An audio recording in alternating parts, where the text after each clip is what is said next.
मैं स्नेहा, आपकी दोस्त, एक बार फिर से आप सबका स्वागत करती हूँ आपके अपने चैनल डर का घर में।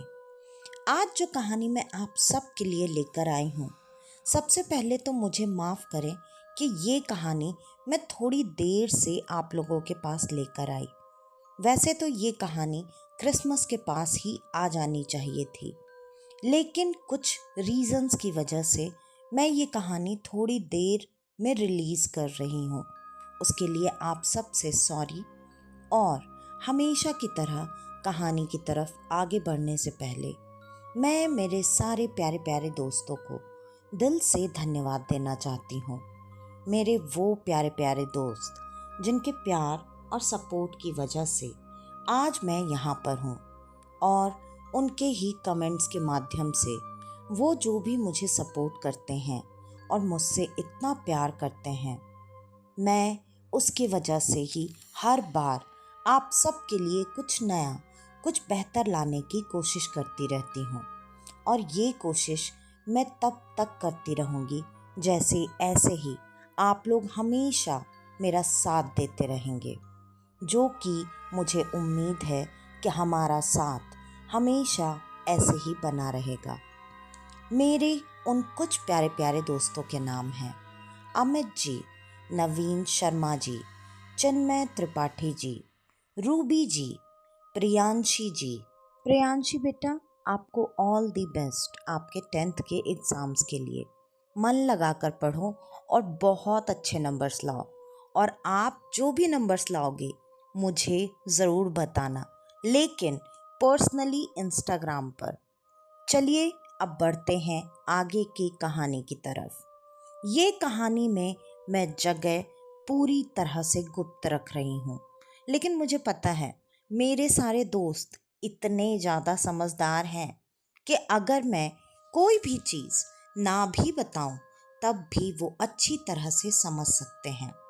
ये एक ऐसी जगह से जुड़ी हुई कहानी है जहाँ पर खास करके क्रिसमस को बहुत ज़्यादा वैल्यू दी जाती है।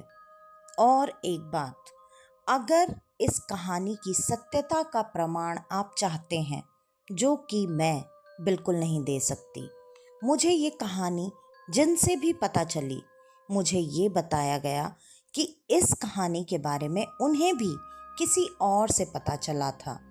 तो अगर इस कहानी में आपको कुछ भी सही ना लगे तो प्लीज़ कमेंट करके ये बिल्कुल मत बोलिएगा कि आपको ये कहानी कैसी लगी। मैं बस इतना चाहती हूँ कि आप इसको एक एंटरटेनमेंट वाली कहानी की तरह सुने।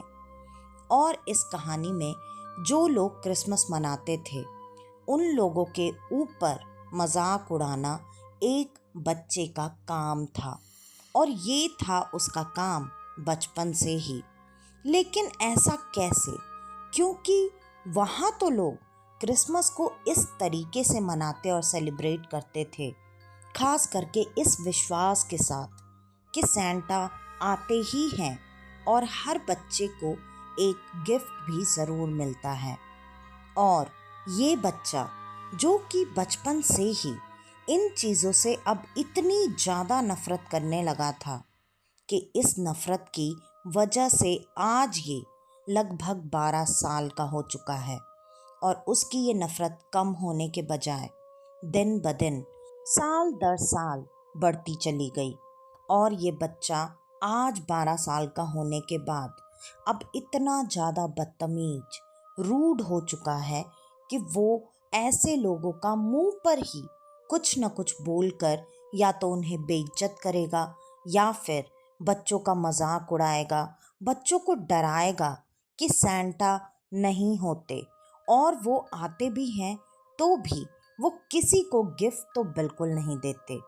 और वैसे भी अगर किसी को गिफ्ट मिल भी जाए, सैंटा के सारे गिफ्ट बकवास होते हैं, वो कचरे की तरह होते हैं, और भी ना जाने कितनी गंदी और बुरी बातें वो हर किसी से कहता था। ऐसे ही ये साल भी क्रिसमस आया, और आज का दिन आने से पहले ही वो बच्चा ज़रूरत से ज़्यादा रूड और बदतमीज़ी करने लगा। आसपास के घरों में जाकर लोगों के क्रिसमस के डेकोरेशंस को बिगाड़ना, वहाँ गंदी गंदी चीज़ें उठाकर फेंकना, उसके अलावा ना जाने कितनी तरह की और बदतमीजियाँ, कहीं किसी के दीवार पर कुछ गंदा लिख देना, ये सब तो उसके लिए आम बात थी। अब आस पड़ोस के लोग भी इस चीज़ से इतने ज़्यादा नोन हो चुके थे कि उन्हें ये बात अच्छे से पता थी कि ऐसी हरकतें कौन करता है। लेकिन वो बच्चा, उसके घर में जब भी कोई कंप्लेन करने के लिए आता, अगर वो बच्चे के सामने पड़ता तो वो बच्चा वहाँ मुंह पर भी उनसे उसी तरह की बात और बदतमीजियाँ करके उसे घर से निकाल दिया करता। वो बच्चा बचपन से सिर्फ और सिर्फ अपनी माँ के ही साथ रहा था। वो अपनी माँ से बहुत ज़्यादा प्यार करता था।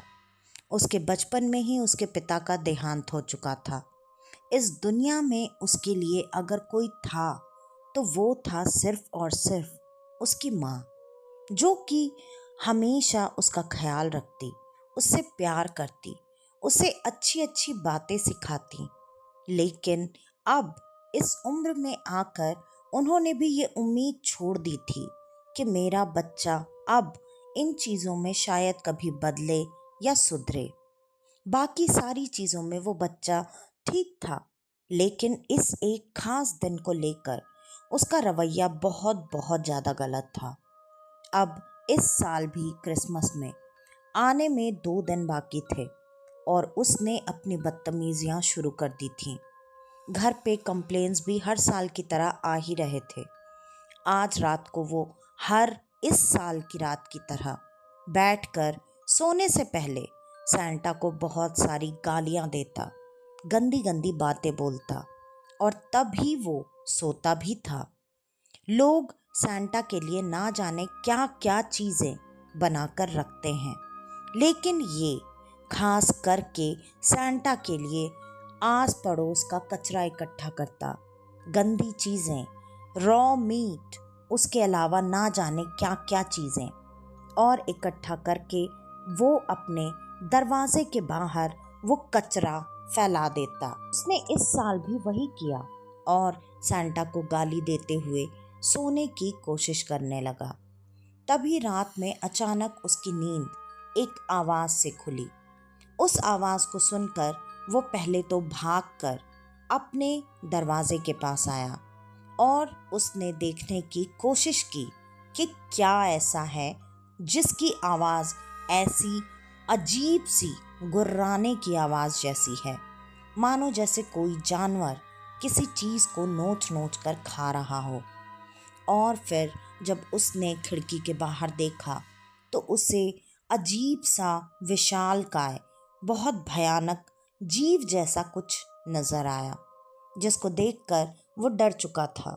उसने दरवाज़ा नहीं खोला और वो ये सोचकर ऊपर चला गया कि जो उसने सड़ा हुआ मांस का टुकड़ा रखा था, शायद इसकी बदबू से वो जानवर यहाँ तक आ गया है, और उसे ऐसा लगा कि अब वो ये खाना खाकर चला भी जाएगा।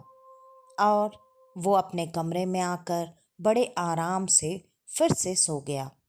अगला दिन क्रिसमस का था। वो दरवाज़ा खोलकर जैसे ही अपने घर के बाहर जाने के लिए निकला, घर के बाहर ही कुछ ऐसी चीज़ें फैली हुई थीं जिसकी वजह से उसका पैर स्लिप हुआ और वो गिर गया। और थोड़ी दूर आगे बढ़ने पर वो ऐसे ही किसी गाड़ी से टकराते टकराते बच गया। एक के बाद एक अजीब अजीब सी चीज़ें होने लगीं और अब उसे इस चीज़ पर और ज़्यादा गुस्सा आ रहा था कि ये आज के घटिया दिन के ही वजह से सब कुछ हो रहा है। वो बहुत चिढ़ा हुआ था और अब जबकि 2 बार 3 बार गिरने के वजह से उसे इतनी चोट लग चुकी थी, वो और ज़्यादा चिड़चिड़ा होकर आज के दिन को बुरा भला लगातार कहता ही जा रहा था। वो मार्केट में कुछ चीज़ें लेने के लिए गया था, लेकिन आज का दिन उसके लिए सच में इतना बुरा और बदतर साबित होने वाला था कि वो जिस भी दुकान में वो चीज़ें लेने के लिए जाता, या तो वो चीज़ें खत्म हो चुकी होती, या तो जो आखिरी चीज़ बची थी उस पर किसी और का हक हो गया होता। मतलब कोई और जस्ट उसे खरीदता और लेकर जाता। आज वो इतना ज़्यादा चिढ़ चुका था कि वो सड़क से वापस वैसे ही उसी रास्ते पर चलता हुआ घर जा रहा था। तभी सड़क के किनारे बैठे एक भिखारी ने, जिसने कि कंबल पूरी तरह से अपने ऊपर लपेट रखा था, उसका चेहरा या कुछ भी नजर नहीं आ रहा था। उसने इस बच्चे से कुछ मदद की उम्मीद में आवाज लगाई और भीख की मांग की। आज के दिन जबकि लोग उसे कुछ न कुछ बेहतर खाने के लिए देते, उसने इस बच्चे से मांग की और आज के दिन की दुहाई देते हुए मांग की। ये उसकी सबसे बड़ी गलती साबित हुई, या फिर शायद इस बच्चे की। ये तो कहानी में आगे ही पता चलेगा। बच्चे ने गुस्से में पलटकर देखा और वो इधर उधर नजर दौड़ाने लगा। उसे तुरंत ही सड़क के दूसरी तरफ कुछ गंदा कूड़ा कचरा सा नजर आया। वो भागकर वहां पर पहुंचा और वो कचरा जैसे तैसे उठाकर लाया और उस भिखारी के कटोरे में डालता हुआ उसे पैर से उसकी तरफ सरकाता हुआ आगे बढ़ने लगा। तभी उस भिखारी ने धीरे से कहा, बेटा, तुमने जो दिया है वही तुम्हें वापस मिलेगा। इस बात पर बिल्कुल ध्यान न देते हुए वो अपने घर पहुंचा। माँ ने जो सामान मंगवाया था वो सामान नहीं मिला। माँ ने जब ये सवाल किया तब बच्चे ने अपनी माँ से कहा, नहीं मम्मा, मैं बहुत सारी दुकानों में गया लेकिन मुझे वो चीज़ आज तो कहीं नहीं मिली। आज का दिन ही घटिया है। आज सुबह से सिर्फ और सिर्फ बुरी चीज़ें ही हो रही हैं। अब ये बात सुनकर वो काफ़ी चिड़चिड़ा हुआ था ही। इस वजह से उसकी माँ ने कुछ भी नहीं कहा। वो चुपचाप अपने कमरे में चला गया। 2 घंटे तक वो अपने सिस्टम पर कोई गेम खेलता रहा। उसके बाद जब उसे भूख लगी तब वो नीचे आया और अपनी माँ को ढूंढने लगा। उसने पूरे घर में अपनी माँ को ढूंढ लिया, लेकिन उसकी माँ कहीं नहीं थी। ऐसा उसकी माँ कभी नहीं करती थी कि बिना उसे बताए वो कहीं और चली जाए। अब वो बच्चा पूरी तरह से बेचैन होकर अपनी माँ को ढूंढ रहा था। आखिरकार बैकयार्ड में उसे उसकी माँ मिली, लेकिन वो जिंदा नहीं थी। उनके लाश की हालत ऐसी थी मानो जैसे किसी ने उन्हें नोच नोच कर आधा खा लिया हो। उनकी ऐसी हालत देखकर अब इसका गुस्सा इतने गंदे तरह से फट पड़ा कि ये सब सैंटा की वजह से ही हुआ है। और वो लगातार आकाश की तरफ देखते हुए गालियां देने लगा। तभी अचानक उसे ऐसा लगा जैसे कोई चीज़ बहुत भारी कदमों की आवाज़ धम धम धम करते हुए, जिसका वाइब्रेशन उसे पूरे बैकयार्ड में फील हो रहा था, वो चीज़ उसके सामने आई। और शायद ये वही कल रात वाला राक्षस था जिससे उसने घर के बाहर वो सड़ा हुआ मांस खाते हुए देखा था। वो देखने में काफ़ी भयानक था, मानो जैसे खुद शैतान इसके घर आ गया हो। ऐसा कहते हैं कि जो बच्चे सैंटा में विश्वास नहीं करते, ये सैंटा का दूसरा अपोजिट पार्ट है। जैसे कि हमारे यहाँ होता है लक्ष्मी का अपोजिट पार्ट अलक्ष्मी, शायद ये कुछ ऐसा ही है। और आप इसे चाहें तो डेविल सेंटा भी नाम दे सकते हैं, क्योंकि वो देखने में डेविल यानी कि शैतान से कम नहीं था। बड़ी बड़ी भयानक सी लाल आँखें जिनमें मानो खून उतर आया हो, दांत ऐसे जैसे कि अभी जिस चीज़ पर दांत लगा दे उसके पल भर में 2 टुकड़े करते। वो इतना भयानक था। उसके मुंह पर खून लगा हुआ था। उसकी हाइट 8 फीट से भी ज़्यादा की थी और वो सिर्फ उस बच्चे को दिखाई दे रहा था। इसको देखते ही वो ज़ोर ज़ोर से चिल्लाने लगा, लोगों से मदद मांगने लगा। आसपास के लोग उसे देख तो रहे थे, लेकिन किसी को भी ये डेविल सेंटा नज़र नहीं आ रहा था और लोगों को ये लगा आज के दिन तो ये ऐसी पागलों वाली हरकतें करता ही रहता है।